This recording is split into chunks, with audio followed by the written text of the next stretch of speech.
नमस्कार साथियों, स्वागत है आपका आपके YouTube चैनल विनीत पाठा सर की पाठशाला में। आप पढ़ रहे हैं हमारे साथ इंग्लिश ग्रामर। इन दिनों हमने शुरू किया है ट्रांसलेशन में आज हम जिसके बारे में चर्चा करने के लिए यहाँ इस वीडियो में उपस्थित हुए हैं वो है प्रेजेंट इंडेफिनिट टेंस। जी हाँ, प्रेजेंट इंडेफिनिट टेंस के बारे में आज हम सीखने वाले हैं।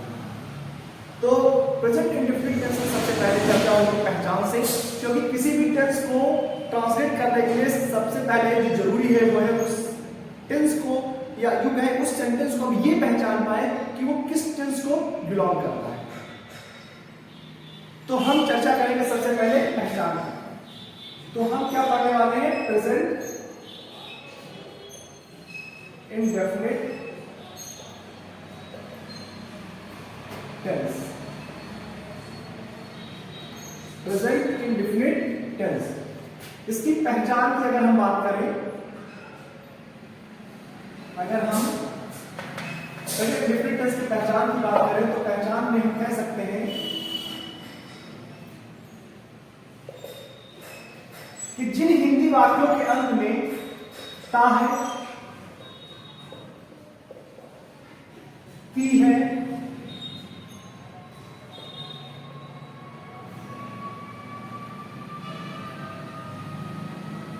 ता है, ती है, ते है आदि शब्द आ जाते हैं, वो प्रेजेंट इंडेफिनिट टेंस के सेंटेंस कहलाते हैं। फिर से सुनिए, जिन हिंदी वाक्यों के अंत में ता है, ती है, ते है आदि शब्द आते हैं वो सेंटेंस प्रेजेंट इंडेफिनिट टेंस के सेंटेंस कहलाते हैं। राइट? जैसे कि राम खाना खाता है। राम खाना खाता है, तो राम खाना खाता है, अंत में क्या गया? ता है। तो ये क्या है? प्रेजेंट इंडेफिनिट टेंस का सेंटेंस है। मोहन गाना गाता है, अंत में क्या गया? ता है। यानी कि ये भी क्या है? प्रेजेंट इंडेफिनिट टेंस का सेंटेंस है। रमेश स्कूल जाता है, अंत में क्या गया? ता है। यानी कि ये प्रेजेंट इंडेफिनिट टेंस का सेंटेंस है। वे शोर मचाते हैं, अंत में क्या गया? ते हैं। यानी कि ये क्या है? प्रेजेंट इंडेफिनिट टेंस के सेंटेंसेस। तो ये चारों के चारों हमारे क्या है? Present indefinite tense. Right? Present indefinite tense के सेंटेंसेस। राइट? अगर कुछ पूछना है आपको तो आप कमेंट बॉक्स में जा सकते हैं। तो हमने इस प्रकार से पहचान की चर्चा की, तो चलिए अब हम बात करेंगे इनके ट्रांसलेशन की। तो प्रेजेंट इंडेफिनिट टेंस के ट्रांसलेशन की अगर हम बात करें तो ये मैं बता दूं सबसे पहले कि आपको इसमें हेल्पिंग वर्ब जो आएंगी वो आएंगी सिंगुलर सब्जेक्ट के साथ डस और प्लूरल सब्जेक्ट के साथ डू। ये आप दिमाग में जहन में बैठा लीजिए कि सिंगुलर सब्जेक्ट के साथ इसमें हेल्पिंग वर्ब जो है डस और प्लूरल के लिए डू आएगा। राइट? तो सबसे पहले शुरुआत करते हैं हम अफर्मेटिव सेंटेंसेस से। किससे बात करेंगे? Affirmative sentence. देखिए, एक वीडियो में अगर मैं आपको पढ़ाने का प्रयास करूंगा तो या तो वीडियो बहुत लेंथी हो जाएगा, राइट, या फिर मैं चीजों को बहुत कम कर दूंगा। तो चूंकि ट्रांसलेशन पोर्शन इंग्लिश में सबसे ज्यादा मजबूत है, जहां तक मुझे समझ में आता है पार्ट्स ऑफ स्पीच और ट्रांसलेशन ये दोनों बैकबोन का काम करते हैं इंग्लिश के लिए। तो पार्ट्स ऑफ स्पीच को आपने सीखा और अब आप ट्रांसलेशन पढ़ रहे हैं, तो ट्रांसलेशन को जल्दी में खींचने की जरूरत नहीं है और वीडियो बहुत लेंथी हो जाता है तो आपके लिए प्रॉब्लम हो जाती है। मुझे पता है कि देखिए बहुत देर तक किसी चीज को पढ़ना डिफिकल्ट हो जाता है, क्योंकि उसमें कंसंट्रेशन कहीं ना कहीं मैटर कर जाता है हर बच्चे का। तो इसलिए हम चाहते हैं कि किसी चीज को 10-5 मिनट में क्लियर कर सके, तो हम इसीलिए आपके लिए लेंथी वीडियो नहीं ला रहे हैं। अदरवाइज मेरा जो अपना स्टाइल है पढ़ाने का वो जैसे जैसे टाइम बीतता जाता है वैसे वैसे मुझे पढ़ाने में और ज्यादा चीजें बताने में मजा आता है। तो तो अगर मैं वीडियो आपसे 1 घंटे 1.5 घंटे 2 घंटे के बनाऊं तो आपको बहुत कुछ मैं सिखा सकता हूं, लेकिन उसमें आप नहीं पढ़ पाओगे, आपकी इतनी भी कैपेसिटी नहीं है कि आप 2 घंटे लगाकर इस वीडियो को देख सके। तो इसीलिए मैं कोशिश करूंगा कि हर टेंस को क्या करूंगा 2 वीडियोस में करूंगा। जैसे मैं प्रेजेंट इंडेफिनिट पढ़ा रहा हूं तो प्रेजेंट इंडेफिनिट में अफर्मेटिव नेगेटिव में कर दूं और इंट्रोगेटिव में यस नो टाइप और डब्ल्यूएच टाइप एक में कर दूं। इसी प्रकार अगर मैं कंटीन्यूअस हूं तो कंटीन्यूअस में भी अफर्मेटिव नेगेटिव एक में कर दूं और इंट्रोगेटिव के दोनों पार्ट्स एक में कर दूं। इस प्रकार से मैं आपको बताने का प्रयास करूंगा। तो चलिए अब हम चर्चा करने वाले हैं किसकी, अफर्मेटिव सेंटेंसेस की। तो अफर्मेटिव सेंटेंसेस में अगर हम अफर्मेटिव सेंटेंसेस राइट, तो अफर्मेटिव सेंटेंसेस की अगर हम बात करें तो क्या होते हैं, सकारात्मक वाक्य होते हैं। क्या होते हैं, सकारात्मक वाक्य होते हैं। सकारात्मक वाक्य जो होते हैं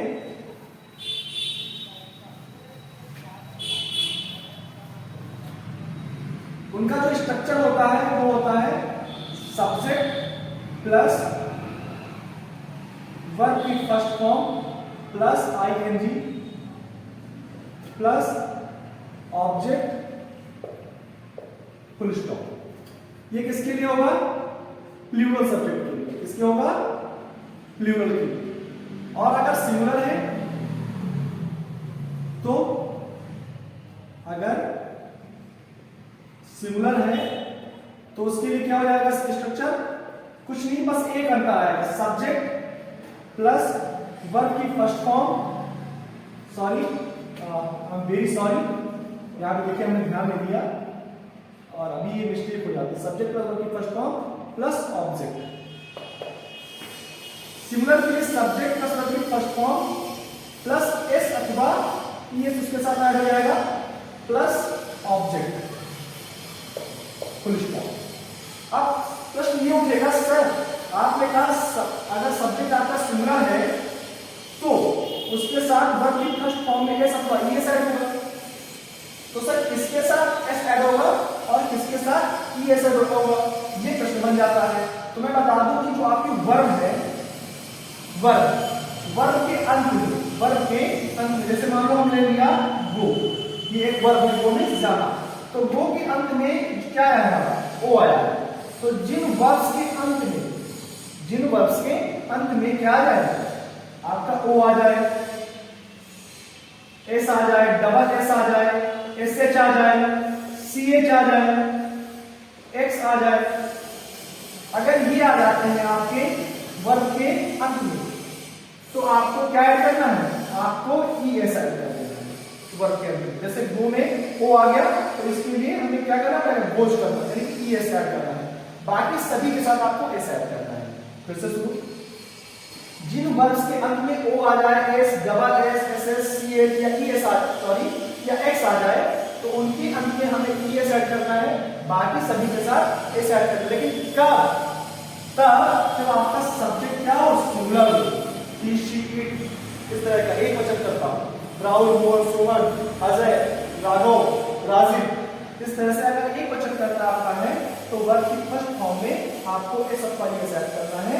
ईएस किसके साथ ऐड करना है, जिन वर्ब्स के अंत में ओ आ जाए, एस आ जाए, एस डबल एस आ जाए, एस एच आ जाए, सी एच आ जाए या फिर एक्स आ जाए, उनके अंत में ईएस ऐड कर देना है, बाकी सबके साथ एस ऐड करना है। तो आशा है अब आपको चीजें समझ में आ गई। तो चलिए अब हम करने जा रहे हैं क्या, कुछ एग्जाम्पल यानी कि एक्सरसाइज। राम खाना खाता है, राम खाना खाता है, अंत में क्या आ गया, ता है, ता है आ गया, यानी कि प्रेजेंट का इंडेफिनिट है, प्रेजेंट का इंडेफिनिट है। अब देखेंगे क्या, अब देखेंगे सब्जेक्ट कैसा है, क्या देखेंगे, सब्जेक्ट है राम, यानी कि क्या है, सिंगुलर है, सब्जेक्ट सिंगुलर है, तो अंत में ता है आ गया, इंडेफिनिट टेंस से माना। फिर हमने देखा राम खाना खाता है, यानी कि अफर्मेटिव है, राम खाना खाता है, अफर्मेटिव है। अफर्मेटिव क्यों है, क्योंकि नहीं है, ऐसे नेगेटिव नहीं है। प्रश्न नहीं पूछा जा रहा है कब, क्यों, कहां, कैसे, ये सब नहीं है, इसलिए इंट्रोगेटिव नहीं है, इसलिए है तो क्या है, अफर्मेटिव है। तो अफर्मेटिव में फिर हम देखेंगे कि भाई सिंगुलर सब्जेक्ट आया है कि प्लूरल सब्जेक्ट आया है, तो राम एक सिंगुलर सब्जेक्ट है, तो सिंगुलर सब्जेक्ट के स्ट्रक्चर पे जाएंगे। सिंगुलर सब्जेक्ट का स्ट्रक्चर क्या होता है अफर्मेटिव का, सब्जेक्ट प्लस वर्ब की फर्स्ट फॉर्म और उसके साथ एस अथवा ईएस प्लस ऑब्जेक्ट। तो हम चलिए सबसे पहले आते हैं अपना सब्जेक्ट। सब्जेक्ट क्या है? राम। फिर क्या लाना है? वर्ब की फर्स्ट फॉर्म। वर्ब क्या है? खाना यानी कि ईटिंग यानी कि ईट। राम वर्ब की फर्स्ट फॉर्म क्या है? ईट। अब सब्जेक्ट सिंगुलर है तो अंत में क्या जुड़ना चाहिए? एस अथवा ईएस वर्ब के। और अब अंत में क्या है? टी यानी कि ना ओ आया है, ना एस आया है, ना डबल एस आया है, ना एस एच आया है, ना सी एच आया है, ना एक्स आया है, इसलिए क्या जुड़ेगा? एस जुड़ेगा, एस नहीं जुड़ेगा। तो राम इज, अब बात आती है ऑब्जेक्ट की, क्या खाता है? तो खाना खाता है यानी कि the food. Ram is the food. समझ में आया? जैसे कि अगला सेंटेंस, मीरा स्कूल जाती है। मीरा स्कूल जाती है। सब्जेक्ट क्या हो गया आपका? मीरा। मीरा क्या है? सिंगुलर सब्जेक्ट है, ठीक है। अंत में क्या है? टी है यानी कि प्रेजेंट इंडेफिनिट है। मीरा स्कूल जाती है। एक सेंटेंस कैसा? अफर्मेटिव की सकारात्मक वाक्य। सकारात्मक ही क्यों? क्योंकि नहीं आया इसमें नेगेटिव हो सकता है। प्रश्न नहीं पूछा जा रहा तो उसके इंट्रोगेटिव नहीं तो सकारात्मक भी होगा नहीं।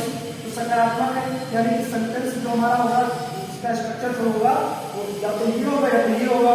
तो ये प्लूरल है या सिंगुलर है? इसके लिए हम जाएंगे सब्जेक्ट पे। सब्जेक्ट हमारा है सिंगुलर, तो सिंगुलर है तो ये वाला स्ट्रक्चर बनेगा, सब्जेक्ट प्लस वर्ब की फर्स्ट फॉर्म, वर्ब की फर्स्ट फॉर्म प्लस एस अथवा ईएस ऐड करेंगे प्लस ऑब्जेक्ट, राइट। तो सब्जेक्ट क्या हो गया हमारा? मीरा। वर्ब की फर्स्ट फॉर्म, वर्ब क्या है? जाना। तो जाने क्या है? गो। मीरा गो।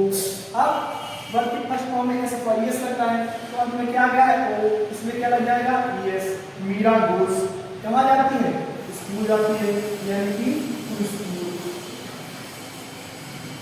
समझ आया? Meera goes to school. बेहतर है, समझ आ रहा है। जैसे अगला सेंटेंस है,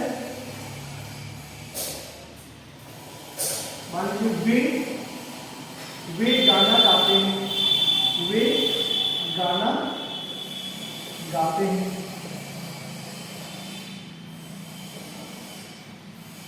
वे गाना गाते हैं में क्या कहते हैं? आ गया कि प्रेजेंट इंडेफिनिट है। वे गाना गाते हैं, नहीं आया इसमें नेगेटिव में, ये प्रश्न नहीं पूछा है इसलिए नेगेटिव में, तो फिर क्या है? अफर्मेटिव है। अफर्मेटिव तो सब्जेक्ट कैसा है? सब्जेक्ट वे यानी कि दे यानी कि प्लूरल। प्लूरल के लिए सब्जेक्ट प्लस वर्ब की फर्स्ट फॉर्म प्लस ऑब्जेक्ट। तो वर्ब क्या है हमारी? गाते यानी गाने के लिए क्या होती है? सिंग। तो दे सिंग। क्या गाते हैं? सॉन्ग यानी गाना गाते हैं। तो दे सिंग सॉन्ग। दे सिंग सॉन्ग, राइट।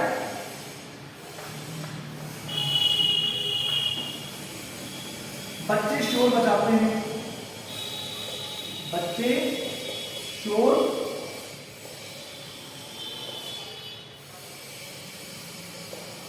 मचाते हैं। अंत में क्या करते हैं यानी कि प्रेजेंट इंडेफिनिट। फिर बच्चे शोर मचाते हैं, नहीं आया नेगेटिव नहीं है, प्रश्न नहीं पूछा जा रहा है इंट्रोगेटिव नहीं, तो क्या है? अफर्मेटिव है। अफर्मेटिव तो सब्जेक्ट कैसा है? सिंगुलर है या प्लूरल है? बच्चे यानी कि प्लूरल है, एक बच्चा है बच्चे। अगर प्लूरल है तो स्ट्रक्चर क्या बनेगा? सब्जेक्ट प्लस वर्ब की first form plus object. Subject क्या है? बच्चे यानी कि चिल्ड्रन। चिल्ड्रन प्लस वर्ब की फर्स्ट फॉर्म।